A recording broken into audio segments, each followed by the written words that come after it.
So this is a video about a couple of things that I do not like about the MPC One after owning it for about a week. So first things first, I really do like the fact that Akai put the headphone jack in the front. I just do not like the fact that they chose the smaller size instead of the quarter-inch size for the headphones. It really sucks when you're using headphones or borrowing some headphones and you got to take off the gold tip and put it in your pocket somewhere, or put it somewhere safe and hope that you don't lose it. And the reason why that sucks is because that's exactly what just happened to me, and I don't know exactly where that gold tip is at for my headphones, because I was using it here with the MPC, and now I need to use them in another keyboard, and I don't know where that gold tip is at. So that really sucks that they didn't stick with the standard size there. So another thing I don't like about the MPC One is when you're sampling into it, or you're wanting to listen to your sound and your audio, they put the two little small nipples in the back. I really wish that Akai would have just at least put them here in the front, so we could at least control the main volume and the input, kind of something very similar to what they did with the design of the Renaissance. That would have been awesome.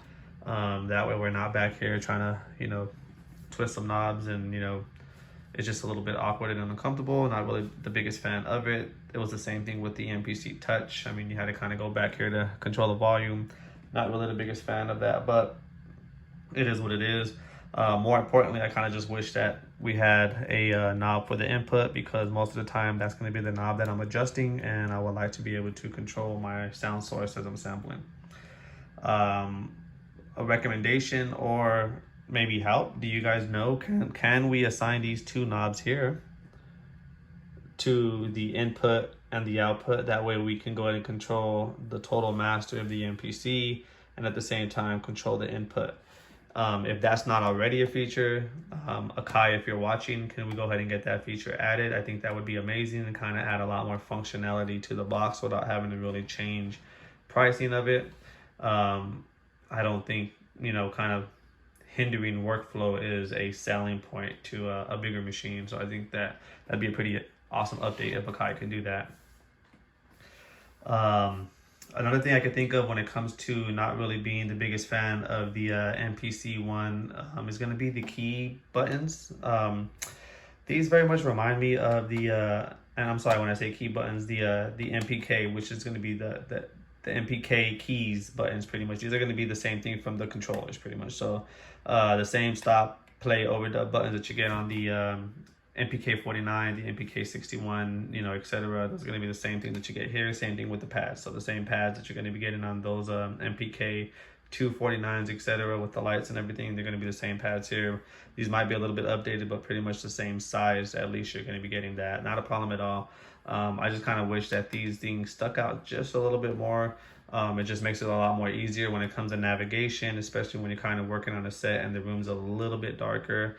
I kind of, really miss that, feeling of working with the MPC, any MPC, I should say, except for maybe the 60 and the 62 and the 61 and the 3000 were a little bit different, because they had those like little smooth pads. Same thing with the Renaissance, so they all kind of felt the same. But here, you can kind of feel the grooves, and I kind of know based off of where my plus and minus buttons are at, where my stop and my play buttons are. So I kind of just wish that I was able to feel these a little bit better. These grooves were a little bit deeper. As you can see here, they don't really pop out of the case that much, but I mean, it is what it is. I mean, what can you do about it? At the end of the day, we got buttons, and I'm really just grateful for that. So I really just cannot complain about the fact that I have buttons. I just wish that they were just popping out of the case a little bit better. And to be honest with you, I kind of just don't really care for the fact that they're more of the MPK style buttons. I think that they could have just really went full MPC with it and just really gave it the thicker buttons. Or if they really wanted to, I think it would have even looked sleeker if they would have went with the padded rubber buttons that they went with the MPC Touch. I actually really like those buttons. They felt really great to play with, and they felt very tactile as well. So that would be my recommendation if I were to change something on the key buttons when it comes to the MPC One. Another thing as well, guys, is that usually the MPC is a cold box, and when I say that, I don't mean the sound, because yeah, it can sound sterile sometimes, but I just mean that, usually the MPC is the box that you kind of just throw in your studio and it's on 24/7. you don't even know if you're gonna use the damn thing. You just know as soon as you jump into that studio session, it's time to go ahead and load up the box. You know what I mean? So you grab that MPC, you load her up. Same thing with a couple of different keyboards, and you know the MPC is just the workhorse of the studio. So you just leave it on a lot. So when it comes to this one here, one thing I noticed that the touchscreen can and does get a little bit warm. So after working on the MPC for a while, you literally are making some heat, you know. So when people say I got that warmth, they really do got that warmth, man, because that screen's pretty warm right there. So I don't know. I'm just hoping that doesn't affect anything when it comes to longevity of the MPC. I don't know if it will, but I'm just saying it does get a little bit warm. I've actually personally never used an MPC Live before, and I never used the MPC X, so I'll be curious to know if those machines do the same thing. If there's anybody watching that actually has a Live or an X, leave a comment below and let me know. Do you guys actually experience having, you know, kind of a hot or warmish screen when it comes to the MPC? So those are a couple of things. I mentioned before as well the fact that you know, it does have some bugs. You know, a little bit ago I was trying to record a sequence. It wouldn't record for some reason. This pad, I'm not sure why. Every other pad it recorded just fine. I literally sat there and hit record overdub and went through every single pad, and the one that I needed, the one that I wanted, wouldn't record for some weird reason. I had to delete the track, started up a whole new track, pulled up the same program, and for some reason it started to allow me to record the program. So that was just a little small annoyance, nothing really too major, but you know, you are discovering, you know, little bugs as you're working here and there, and you're starting to see that, you know, the box, you know, it has its little quirks. You know, it's still gonna let you work, it's still gonna let you really hustle and do your thing, but the box does have some quirks, as any machine does. And are you willing to just, you know, put up with them and keep working? So have I had this thing crash on me to the point where I couldn't continue working? One time. Everything else has been just like a little glitch of the screen. I shot a video before where my meter levels were a little shot up even though nothing was playing. As I mentioned before, sequences not wanting to record on specific pads. I've also noticed something when it comes to trying to be in the key groups. Like if you're in bank A and you want to go to like 16 levels, see how it automatically switched back to bank A. I'm sorry, I mentioned bank A earlier. You go to bank B, so let's do that again, guys. So let's go ahead and turn off 16 levels. All right, so I'm in bank B. Here's where all my chops are at. This is where I really want to get down. I'm gonna go ahead and do some 16 levels because I want to go ahead and, you know, give my, say, drum some, you know, variation. So I go ahead and hit 16 levels here and watch this thing. Boom, bank A. But look here, back in A11. But that's not where I wanted to be, right? My samples are over here in B. So why does it do that? I'm not sure. I mean, so there's a couple of little small bugs that are like that when it comes to the MPC One.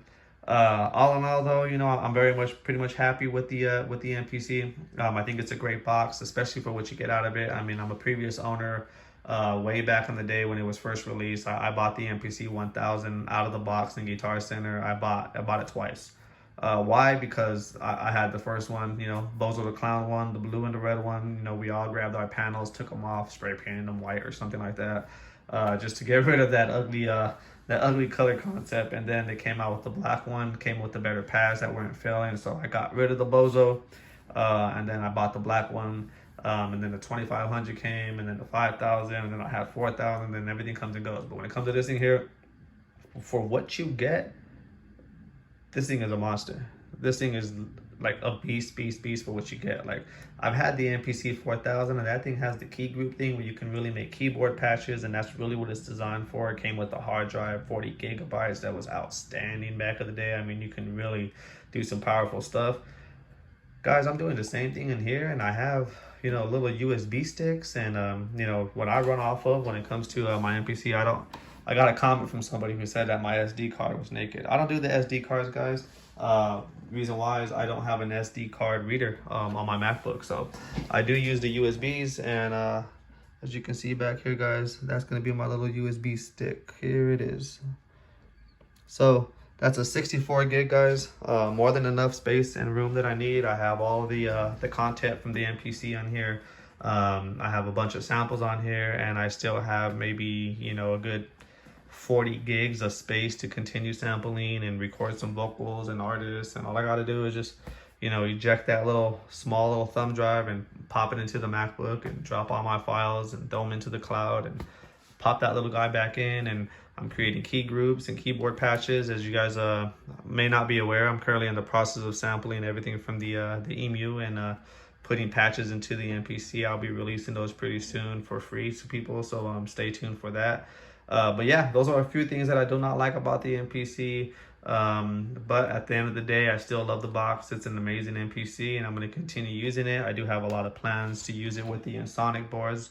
The Ensoniq EPS16 and the Ensoniq EPS are both going to be hooked up to the MPC One, not at the same time, but just, you know, one at a time in variation. If I really want some dirt, some grit, you know, I'll grab the 13-bit sampler, throw some things inside of it, wrangle them, and then throw it into the MPC One for the sequencing and the arranging and storage, and everything will kind of just be housed in the box. So anyways, much love for everybody for tuning in. If you have not subscribed, please go ahead and hit that subscribe button now. I am brand new to YouTube. If you have subscribed, thank you guys very much. You guys are awesome. I really do appreciate it.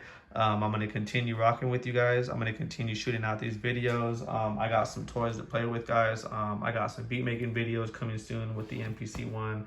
I'm going to make some beats on the EMU command station. If anybody's interested in seeing any kind of videos with the EMU, please let me know. If you listen to some sounds, if you need a sound out of there, you know, definitely let me know. I mean, once again, I have the Proteus rack, the MoFat, I have the MR76 from Ensoniq, etc. And then once again, guys, you know, I do have the two boards, the EPS 16 as well as the original EPS. So these two things are going to be hooked up to the MPC soon.